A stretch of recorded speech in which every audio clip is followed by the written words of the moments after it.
नेत्याचा तापा रस्त्यावरून जाताना सहसा थांबत नाही, असा सर्वसामान्याचा अनुभव असतो।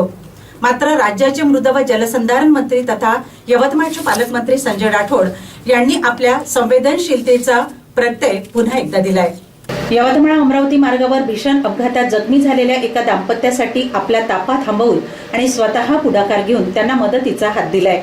राज्याचे मृद व जलसंधारण मंत्री तथा जिल्ह्याचे पालकमंत्री संजय राठोड हे शुक्रवारी रात्री नेर येथून आपल्या ताफ्याने यवतमाळकडे येत होते। सोनकास ते लासिना दरम्यान दुचाकीस्वार दाम्पत्यास अज्ञात वाहनाने धडक दिली होती।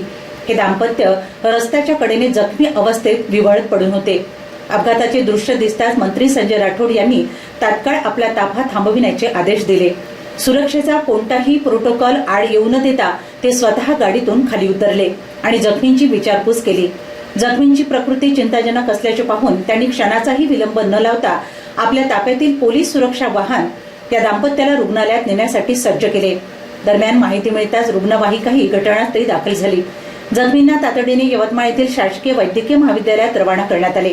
केवळ रुग्णवाहिका पाठवून न थांबता पालकमंत्र्यांनी आपल्या ताफ्यातील पोलिसांना रुग्णवाहिकेसोबत पाठविले आणि उपचार सुरू होईपर्यंत दवाखान्यातच थांबा अशा कडक सूचना देण्यात आल्या। इतकेच नव्हे तर त्यांनी स्वतः शासकीय रुग्णालयातील डॉक्टरांशी संपर्क साधून उपचाराची पूर्वतयारी करण्यास सांगितले। त्यांच्या या समयसूचकतेमुळे जखमींना वेळेत वैद्यकीय मदत उपलब्ध होऊ शकली। पालकमंत्री संजय राठोड यांच्या या संवेदनशील कृतीने 2 जखमी व्यक्तींना वेळेत उपचार मिळून त्यांना जीवनदान मिळाले आहे। यावेळी उपस्थित गावकरी आणि रस्त्याने जाणाऱ्या वाहनधारकांनी पालकमंत्री संजय राठोड यांच्या कृतीबद्दल कौतुक केले।